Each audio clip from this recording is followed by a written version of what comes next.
Is the sound I made when I finished watching the finale of Season 12. My verdict on Season 11 was pretty much meh.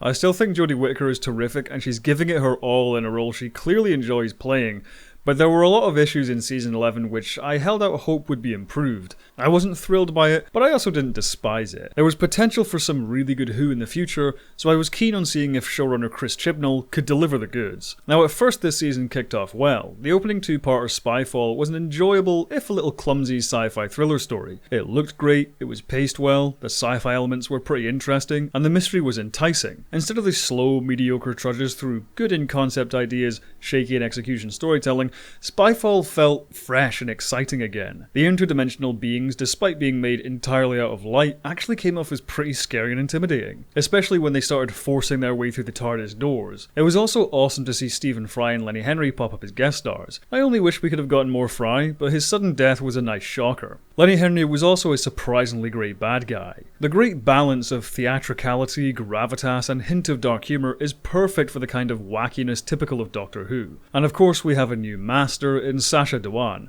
who chews so much scenery it's brilliant.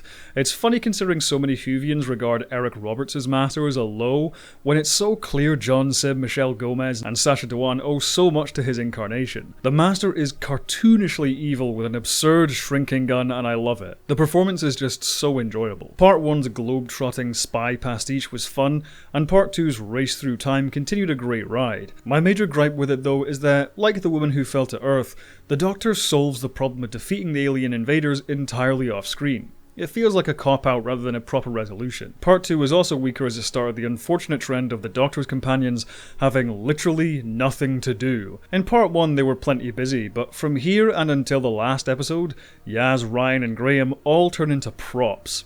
I'll get into the big twisty twist about Gallifrey and all that later, but for now I really want to focus on what I see as the biggest flaw in Season 12. The companions are just nothing.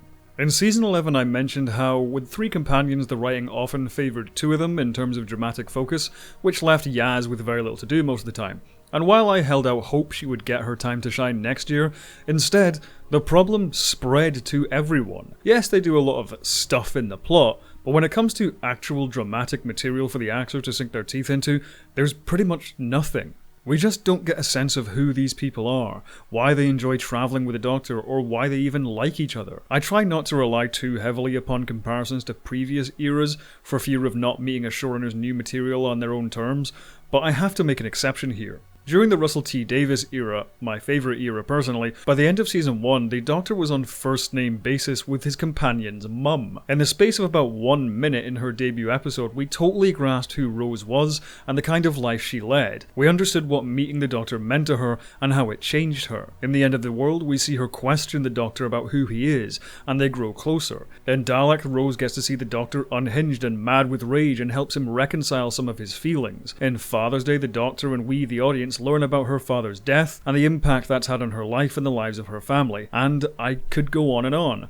Martha Jones, Donna Noble, Rory and Amy, and even Clara Oswald by the end, which is impressive considering she started with no personality, but these were all characters who we experienced making emotional connections with the Doctor and others. The development of their relationships was weaved into the outlandish sci-fi concepts. When Mickey decided to leave Rose in Age of the Cybermen, the Doctor saying goodbye to Rose in Doomsday, these are dramatic beats which are just as impactful and memorable as the wacky action set pieces or surprise reveals of the show. But in Season 12, these scenes aren't badly written so much as they're missing entirely. For some reason, the episodes of Season 12 threw the companions into the background and instead focused on one-off supporting characters who we've only just met. Orphan 55 dedicates so much time to the relationships of 3 whole sets of characters who we will never see again after this. The same goes for Praxeus, the Tesla episode, and even Fugitive of the Judoon to some extent. What was even the point in creating these 3 characters if they aren't going to get used? This becomes embarrassing in episodes like Can You Hear Me, and especially the finale of the show. Can You Hear Me literally presents us with an opportunity to go into our main characters' nightmares. They're put into a situation where they are forced to confront their greatest fears, but none of it has any weight. Ryan returning home to visit his best friend had me scratching my head because the episode acts like we should know who this person is. I could be wrong, but did this character even show up before this? And why is he angry at Ryan? I have no idea. Also, Ryan's whole neurological condition has vanished for some reason. Yaz once tried to run from home? When has this come up? Why did she want to run away? The only information this provides is the reason Yaz became a police officer, but Yaz being a police officer has literally never mattered outside her debut episode, so who gives a shit? At no point does Yaz ever act like a police officer. And Graham, when was him previously having cancer ever mattered either? It may have been mentioned before, but I literally had no idea this happened to the character until this episode. But again, it never affects anything. From the outset, these are not bad characters. In fact, they're tailor-made for some pretty clear arcs in the show. Ryan wants to overcome his condition. Maybe the doctor helps him do that, or he realizes he doesn't need to in order to help people. And him achieving this, being thanks to going on adventures with the doctor, seems like a thing which would make them grow closer. Yaz wants to prove she's got what it takes to be a great police officer and perhaps even a detective. And along comes the doctor providing ample opportunity for her to do this. She could have matched wits with the doctor, solving mysteries or puzzles before even the doctor did. Graham's cancer could have been something hanging over him for a lot of the time. He's fearful it'll come back someday, and through his adventures with the doctor, he overcomes this fear. These arcs seem obvious to me. It's almost as if the characters are holding literal signposts pointing the direction they should be taken in, but none of it is capitalized on. During the finale, when Graham espouses what a great person he thinks Yaz is, all I could think was, have you two even spoken to each other? This becomes doubly embarrassing when all three of them are put in a room with Captain Jack friggin' Harkness, one of the most charismatic and likeable characters in all of Doctor Who, and John Barrowman acts them off the screen. They barely even interact with him. Captain Jack pretty much stands at a console, shouting foreshadowing at them while they stand motionless on the other side of the room. The same effect could have been achieved if Captain Jack was talking to literal planks of wood. I don't want to fault the actors here at all. If you've seen interviews with them, there is clearly a lot of enthusiasm and personality and charisma available to the showrunners, but for some reason they're not using it. So much of their dialogue is just asking the Doctor to clarify or explain plot points. These aren't characters, they're just tools. And this lack of emotional investment really highlights another big problem this season. Last year I was overall disappointed by the concepts and premises of most episodes. They just didn't feel that interesting or deep. But in season 12 the opposite problem is happening. There is too much crammed into single episodes. Spyfall being a two-parter allowed its ideas to breathe and the story could have fun with itself. But Orphan 55 is a complete mess. The editing is so abrasive and clunky, it's clear there are shots and beats missing from many scenes, which makes the drama feel clumsy and the themes feel ham-fisted. Can You Hear Me feels like two totally different stories smashed into one. At first it looks like we'll get the Doctor Who version of Freddy Krueger, which on paper sounds awesome, but this gets sidetracked by a plot about imprisoned godlike beings, and neither idea really fully coalesces. Praxeus and the Tesla episodes just aren't that interesting. I feel like they came up with the least interesting story to put Nikola Tesla in, and with a title like Nikola Tesla's Night of Terror, could we not have had some kind of steampunk-driven gothic horror episode? Instead it's just a generic aliens gonna blow up the Earth story. The episode which actually worked really well was The Haunting of Villa Diodati, or however you say that. The episode was dripping with atmosphere, the direction and cinematography were gorgeous, and the central mystery surrounding the half-converted Cyberman and his objective was compelling. I really liked Ashad as a new villain. The design was cool as hell, and his bloodthirsty attitude, paired with his religious-like reverence for the Cybermen, was something we haven't seen from this faction before. While the climax of the story was a bit contrived, it was ultimately a solid and enjoyable Who story which sets up the finale nicely. But I guess now it's time to talk about the season arc this year. The end of Spyfall promised big things. The Master discovered something about the Time Lords. They did something so unforgivable and so egregious he felt compelled to destroy his own homeworld. And then halfway through we get the Jadoon chasing a version of the Doctor she has no memory of being. And after outrunning the Cybermen in the far future, the Master appears again to reveal all. And the big twist is... the Doctor isn't really from Gallifrey.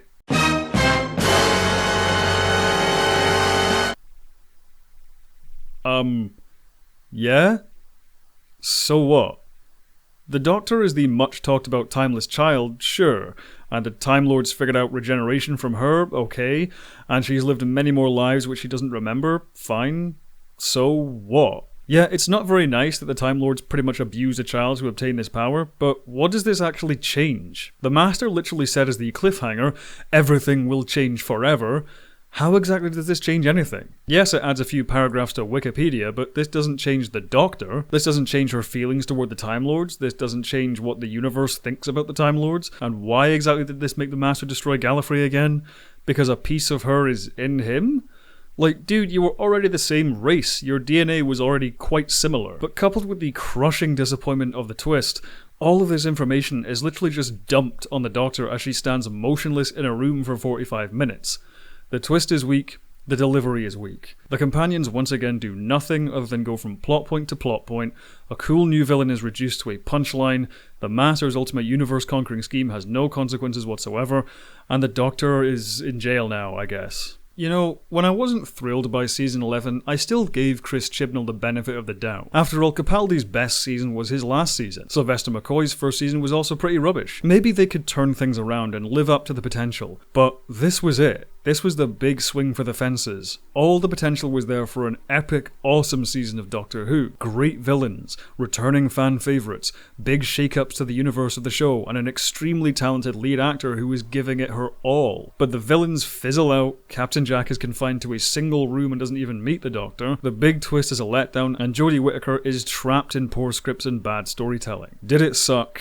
Unfortunately, yes. I take no joy in saying that. I always want to like things, but I also always have to be honest. I don't think Chris Chibnall is an inherently bad writer. I've heard great things about Broadchurch, but based on what I've seen, he is ill-suited to run Doctor Who, even if he is a lifelong fan. Writing a compelling drama which can get the audience emotionally invested while also dealing with alien monsters and bizarre sci-fi is not something every writer can do well. Even Russell T Davies and Stephen Moffat got it wrong sometimes. And I'm also annoyed some assholes on the internet can point to the poor storytelling of this era and go, "See, SJWs ruin everything." Even none of the reasons this season failed are due to the gender of its main character or the political beliefs of its writers in any way, shape or form.